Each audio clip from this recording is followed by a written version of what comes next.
Oh Jesús, que tu Espíritu Santo, Señor, sea dirigiendo esa palabra de vida, esa palabra que es más cortante que espada de doble filo, penetra lo más profundo de nuestro corazón, Señor, y que podamos ser edificados en ti, Señor, que tú eres la piedra angular, en el nombre del Padre, del Hijo y del Espíritu Santo.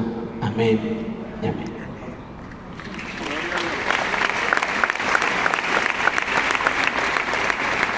Dios le bendiga, amada iglesia. ¿Cómo están? Dios le bendiga a nuestros amigos que nos visitan. Bienvenidos son a esta iglesia que es su casa. La reflexión de esta noche la he llamado el rescate. En la historia de la humanidad hemos escuchado muchas historias de rescate. Si recuerdan, hace unos años en Chile hubo unos mineros que quedaron atrapados en una mina, unos 30 mineros, y fueron rescatados satisfactoriamente. Pero uno de los rescates más memorables que existió en la historia, uno de los operativos de rescate, comenzó un 29 de mayo del año 1940. Era el principio de la Segunda Guerra Mundial.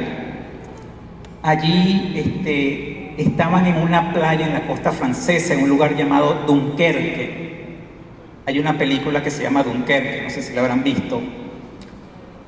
Y estaban acorralados unos 300.000 soldados. Eran soldados de nacionalidad, eran de Francia, británicos, habían gente de Bélgica, habían de Canadá, soldados canadienses. Y habían unos 300.000 hombres acorralados por el ejército alemán. Y el gobierno británico ordenó crear un plan de rescate para tratar de sacar por vía marítima a estos hombres que estaban atrapados. Eran más de 300.000 hombres. Y el riesgo que había era que si estas personas eran masacradas, eso iba a bajar la moral de los aliados. Iba a ser terrible una masacre de 300.000 hombres comenzando la Segunda Guerra Mundial. Y se creó un operativo que llamaron el Operativo Dínamo, donde participaron una gran cantidad de barcos, hasta incluso barcos pesqueros. Y el día 29 comenzó ese operativo de rescate. Y lograron en 7 días rescatar 338.000 soldados de la nacionalidad que les dije. Y esto fue llamado después el milagro de Dunkerque. Y un día como hoy, Jueves Santo, estamos recordando que un Jueves Santo fue la última cena que tuvo Jesús con sus discípulos, ¿verdad? Pero si nos vamos a hacer casi 2000 años, en este momento, en Israel tenemos unas 6 horas de diferencia, son como la 1, 2 de la mañana ahorita en Israel. Un viernes hace casi 2000 años, Jesús estaba a punto de culminar la más grandiosa obra de rescate que se ha hecho en toda la historia de la humanidad. ¿Quiénes dicen amén? Amén. Jesús estaba a punto de ir a la cruz y culminar con su plan de salvación. Yo lo he decidido llamar Operación Salvación. La operación que hizo Jesús, así la he llamado, Operación Salvación. Allí la humanidad fue rescatada. ¿Y rescatada de qué? Fuimos rescatados del pecado. Amén. Amén. Busquen en su Biblia 1 Timoteo capítulo 2, versículos del 4 al 6. Y dice así: el cual quiere que todos los hombres sean salvos y vengan al conocimiento de la verdad, porque hay un solo Dios y un mediador entre Dios y los hombres, Jesucristo hombre, el cual se dio a sí mismo en rescate por todos, de lo cual se dio testimonio a su debido tiempo. Hay 3 cosas que vamos a estar hablando en esta reflexión, varias cosas que están implícitas en esto que acabamos de leer. Una, que Dios quiere que todos los hombres sean salvos y vengan al conocimiento de la verdad, y la verdad de Jesucristo. Amén. Lo otro, que sepamos que solo hay un mediador, no hay más mediador. El único que puede mediar ante Dios por ti es Jesucristo. Amén. No hay otro mediador, no hay intercesor. Solo es Jesucristo el mediador. Y Jesucristo, el cual se dio a sí mismo en rescate por todos. En su muerte en la cruz, Él nos rescató. Al derramar su sangre preciosa, Él nos rescató. Y hoy vamos a estar viendo esos aspectos. Y vamos a entrar en detalle por qué esa sangre preciosa nos rescató. Pero quería comenzar hablándole, en el Nuevo Testamento se habla de un hombre llamado Pablo, o el apóstol Pablo, o Saulo de Tarso, o Pablo de Tarso. También muchos lo conocen como San Pablo. Este era un hombre que fue muy importante para la iglesia. Él fundó varias iglesias y fue evangelizador en centros urbanos que eran muy importantes para el Imperio Romano. Evangelizó en Antioquia, Corinto, Efeso, Roma, y aparte fue redactor de varios de los libros que encontramos en la Biblia. De varios de los escritos fueron hechos por Pablo. Un hombre de Dios sin ninguna duda, que al final de sus días él escribía en su carta a Timoteo, uno de sus discípulos, en 2 de Timoteo 4, versículos 7 y 8. 2 de Timoteo capítulo 4, versículos 7 y 8. He peleado la buena batalla, he acabado la carrera, he guardado la fe. Por lo demás me está guardada la corona de justicia, la cual me dará el Señor juez justo en aquel día, y no solo a mí, sino también a los que aman su venida. Pablo estaba seguro de cuál era su destino. Él estaba en sus últimos días. Pero él sabía que había cumplido con el plan, con el propósito, que había hecho la voluntad de Dios. Él estaba seguro que su destino era la eternidad junto a su Señor. Él estaba seguro. Amén. Amén. Pero Pablo no siempre fue este hombre de Dios. Pablo fue considerado, en su momento, llegó a ser el perseguidor más encarnizado que tuvo el cristianismo. Pablo fue un perseguidor de la iglesia y consintió la muerte de cristianos. En Hechos 8:3 leemos: y Saulo asolaba la iglesia y entrando casa por casa arrastraba a los hombres y a mujeres y los entregaba en la cárcel. Pablo era judío y él pensaba que defendiendo la causa judía la podía defender persiguiendo a los cristianos. Y Pablo presenció cosas como la muerte del diácono Esteban. Él estuvo allí y consintió cuando Esteban lo apedrearon. Pablo era un hombre terrible, perseguidor de la iglesia. Sin embargo, hasta Pablo tuvo su oportunidad. En 1 Timoteo, y lo leímos ahorita, 1 Timoteo 2:4, Él quiere que todos los hombres sean salvos y vengan al conocimiento de la verdad. No importa lo que tú hayas hecho en tu vida, Dios quiere que tú seas salvo. No importa cuán grande sea tu pecado, Dios quiere que tú seas salvo. Amén. Y Pablo tuvo su día de salvación, ¿sabes? Tuvo su día de rescate, un bendito día, un glorioso día de rescate tuvo. Así como lo hemos tenido los que hemos conocido a Cristo. Hemos tenido nuestro día de rescate, nuestro día de salvación. En Hechos 9, del 1 al 6, dice: Saulo, respirando aún amenazas y muerte contra los discípulos del Señor, vino al sumo sacerdote y le pidió cartas para las sinagogas de Damasco, a fin de que si hallase alguno de los hombres o mujeres de este camino, los trajese presos a Jerusalén. Estaba en sus labores de persecución de la iglesia. Mas yendo por el camino, aconteció que al llegar cerca de Damasco, repentinamente le rodeó un resplandor de luz del cielo. Y cayendo en tierra oyó una voz que le decía: Saulo, Saulo, ¿por qué me persigues? Y él dijo: ¿quién eres, Señor? Y le dijo: yo soy Jesús a quien tú persigues. Dura cosa te es dar coces contra el aguijón. Él, temblando y temeroso, dijo: Señor, ¿qué quieres que yo haga? Y el Señor le dijo: levántate y entra en la ciudad y se te dirá lo que debes de hacer. Y te digo a ti, querido amigo que nos visitas, Dios a través de Jesucristo nos ofrece su perdón a todos, no importa lo que hayas hecho, ¿sabes? Dios te perdona de aquello que te avergüenza, que lo ocultas en tu corazón. Dios te perdona de eso. De aquí, esas cosas que no te quieres acordar que hiciste, Dios te perdona. Dios te perdona de que aquello que tú sabes que te esclaviza. Dios te perdona de aquello que tú sabes que estás haciendo y que estás mal. Dios te perdona de eso, ¿sabes?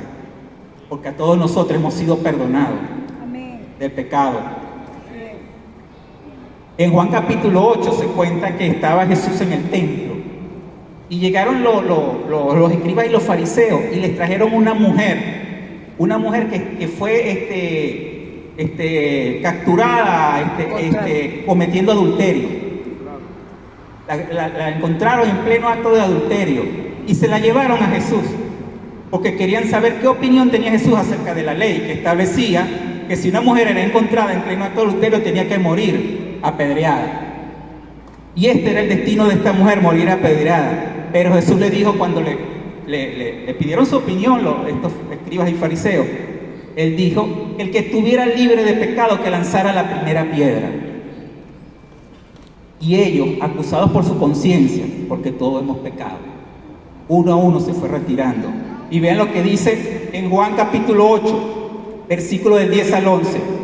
Enderezándose a Jesús y no viendo a nadie sino a la mujer, le dijo: mujer, ¿dónde están los que te acusaban? ¿Ninguno te condenó? Y ella dijo: ninguno, Señor. Entonces le dijo Jesús: ni yo te condeno, vete y no peques más. No importa tu pecado, si te hace, por muy sucio que sea, Dios te perdona.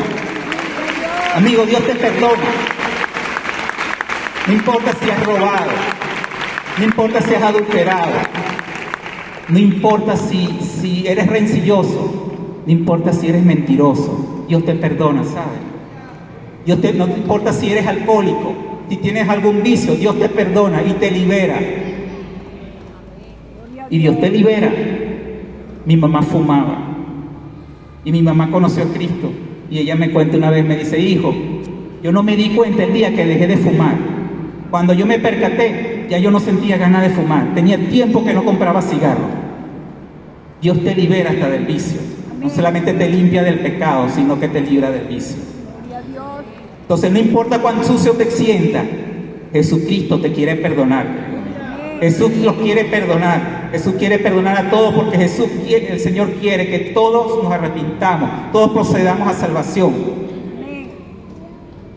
Hay una cosa que nos separa de Dios y es el pecado. Cuando Adán y Eva cometieron su pecado en el huerto de Edén, ahí se produjo una separación. Ellos podían hablar libremente con Dios. Y esa comunión que había y esa comunicación que hubo con el Señor se rompió cuando se produjo el pecado. Y Jesucristo es el puente que puede restablecer ese puente roto de Jesucristo. Busquemos Romanos 9, capítulo 3, del 9 al 12. Yo lo voy a leer en la versión NBI porque me gustó mucho como dice acá. Y dice: ¿a qué conclusión llegamos? ¿Acaso los judíos somos mejores? De ninguna manera. Ya hemos demostrado que tanto judíos como los que no son judíos están bajo pecado.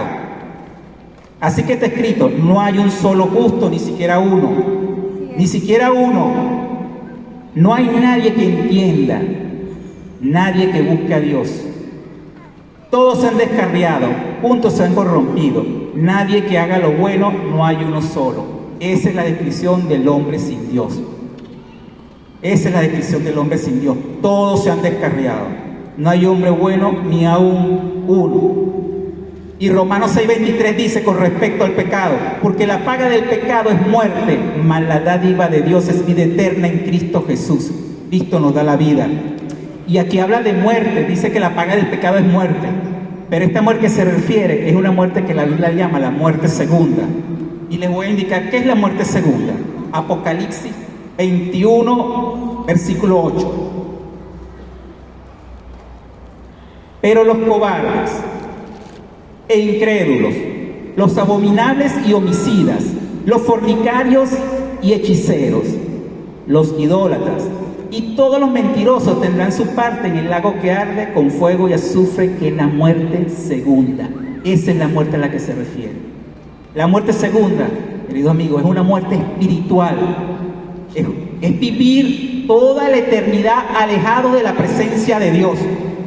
Y como consecuencia de eso tiene el lago de fuego y azufre, que no fue creado para el hombre, fue creado para Satanás y su demonio. Pero también vaya a parar allí el hombre pecador. La muerte segunda es esa muerte. El día de hoy, querido amigo que nos visita, Jesucristo te ofrece el perdón. Jesucristo hoy te está lanzando el salvavidas. Hoy es tu día de rescate.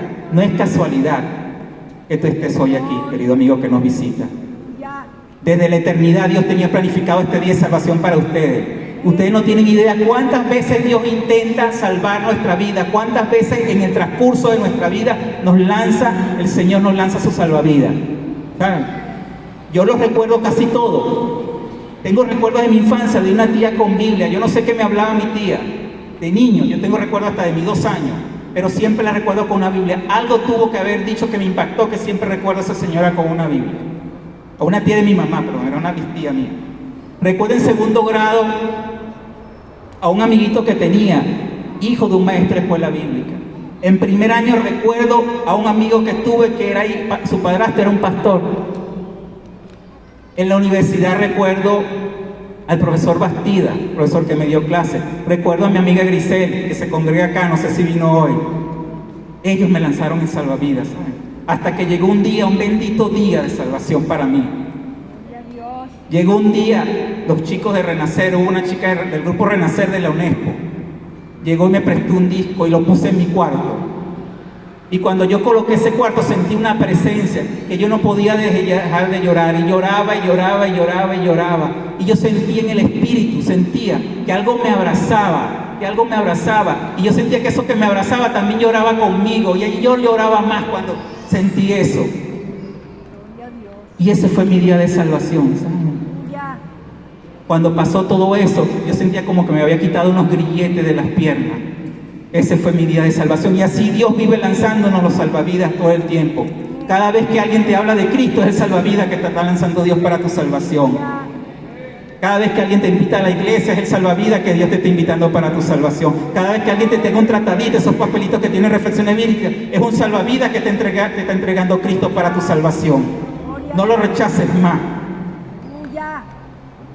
Según de Pedro 3:9 dice: el Señor no retarda su promesa, según algunos la tienen por tardanza, sino que es paciente para con nosotros, no queriendo que ninguno perezca, sino que todos procedan al arrepentimiento. Por eso el Señor siempre te lanza salvavidas, porque no quiere que ninguno perezca, sino que todos procedan al arrepentimiento. ¡Amén! Que todos podamos ser salvos. Dios no quiere que nadie vaya a la muerte segunda. Dios no te quiere en el lago de fuego y azufre. Dios te quiere toda la eternidad consigo. Juan 1:12 dice: mas a todos los que le recibieron, a los que creen en su nombre, les dio potestad de ser hechos hijos de Dios. Y todo aquel que le abre su corazón a Jesucristo y cree en su nombre es hecho hijo de Dios por adopción. No basta con decir, no, yo soy hijo de Dios. No, hay que abrirle el corazón a Cristo y creer en su nombre. Es la manera de ser hecho hijo de Dios. Jesucristo es el puente que nos lleva al Dios Padre. Es nuestro único mediador ante el Padre. Solo a través de Él vamos a llegar a Dios. 1 Timoteo 2:5. Porque hay un solo Dios y un solo mediador entre Dios y los hombres. Jesucristo, hombre, es nuestro único mediador. Es el único canal a través del cual podemos llegar al Padre. No hay otra persona que pueda mediar por nosotros. Solo es a través de Jesucristo, el que te tiende tu mano hoy, el día de hoy, para que tú seas salvo. ¿Saben? Y les voy a explicar el por qué siempre se dice Jesús murió por nosotros. Yo una vez preguntaba en la universidad, le preguntaba a mis alumnos, soy profesor en la UNESCO, ¿ustedes saben por qué se dice que Jesús murió por nosotros? Y todos me decían, bueno, siempre dicen que Jesús murió por nosotros y uno lo repite, pero ¿por qué? Yo le dije, ¿me podrían explicar? Nadie supo decirlo. ¿Por qué Jesús murió por nosotros? Bueno, yo les voy a explicar por qué Jesús murió por nosotros. Antes de que Jesús viniera en el Antiguo Testamento, estaba establecido, Dios había establecido en el pueblo de Israel un sistema de sacrificio donde se sacrificaba un animal sano, sin mancha, un animal perfecto, y el sacerdote tenía que sacrificar, el sumo sacerdote, uno para perdón de sus pecados y luego tenía que ofrecer uno por los pecados del pueblo y llevar la sangre a un sitio del templo que llamaban el lugar santísimo. Esa era la manera de obtener el perdón de pecado. Y le voy a leer algo para que digan que no es que estoy fantaseando acá. Levítico 17:11 en la versión NBI. Dice: porque la vida de toda criatura está en la sangre. Yo mismo se la he dado a ustedes sobre el altar, para que obtengan el perdón de sus pecados, ya que el perdón se obtiene por medio de sangre. Tenía que haber derramamiento de sangre para obtener el perdón. Pero resulta que este sacrificio de animales no era perfecto y se tenía que hacer año tras año, tenía que hacerse. No era perfecto porque él no quitaba, no curaba la raíz del problema, que era el pecado en la naturaleza humana. Y tenía que venir un sacrificio perfecto. Quiero que, si trajeron invitados, por favor, que puedan sus invitados leer esto. Esto quiero que lo lean. Hebreos 7, del 26 al 27. Y dice: ¿por qué tal sumo sacerdote nos convenía? Santo, inocente y sin mancha, apartado de los pecadores y hecho más sublimes que el cielo, que no tiene necesidad cada día, como aquellos sumos sacerdotes, de ofrecer sacrificios por sus propios pecados. Aquí está hablando de Jesucristo.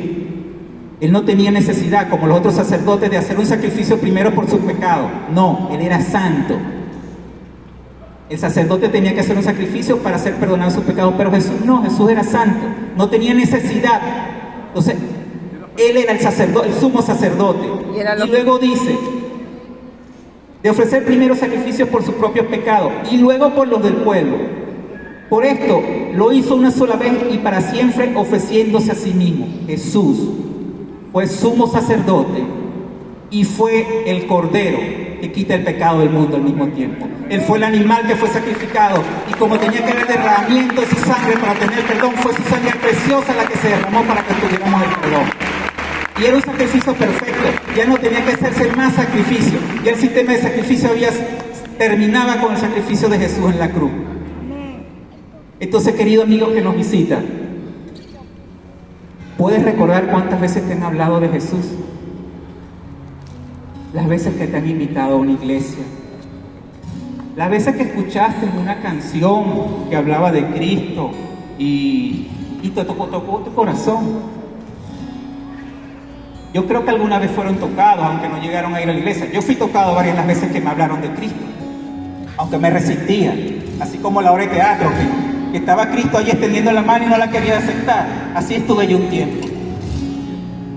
Pero es hora, querido amigo que nos visita, que ya digas: hoy es el día de salvación, hoy es el día de tu rescate.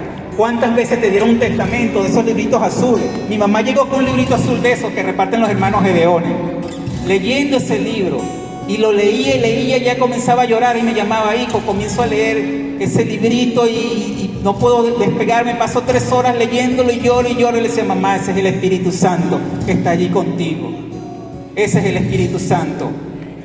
¿Cuántas veces no te dieron una hojita y tú de repente la botaste y no la leíste? Y quizás Jesús allí te estaba extendiendo el salvavidas. Esas hojitas que tienen unas reflexiones bíblicas que reparten los cristianos, ese también es un salvavidas.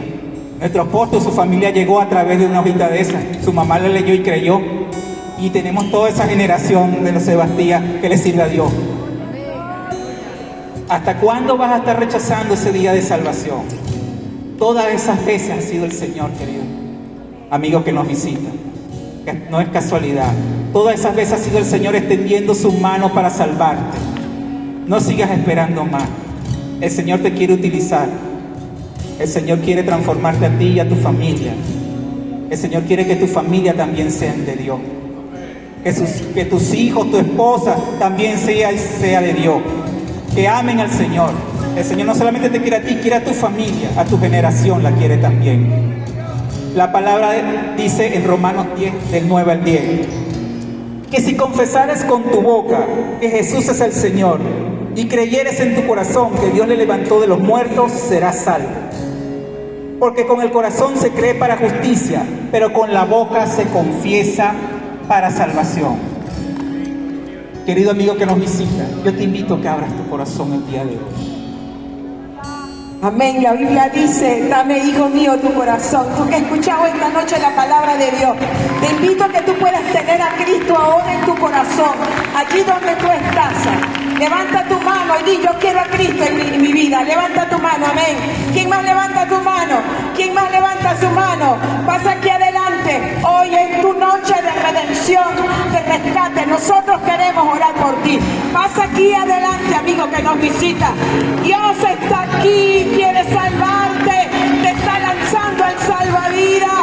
Ven esta noche, Jesús. Ven esta noche, Jesús. Ven esta noche, Jesús. Vamos, los que quieren a Jesús, pasen adelante. Hoy es el día de tu rescate. Aleluya, Dios te bendiga. Dios te guarde, Dios te bendiga. Dios te bendiga.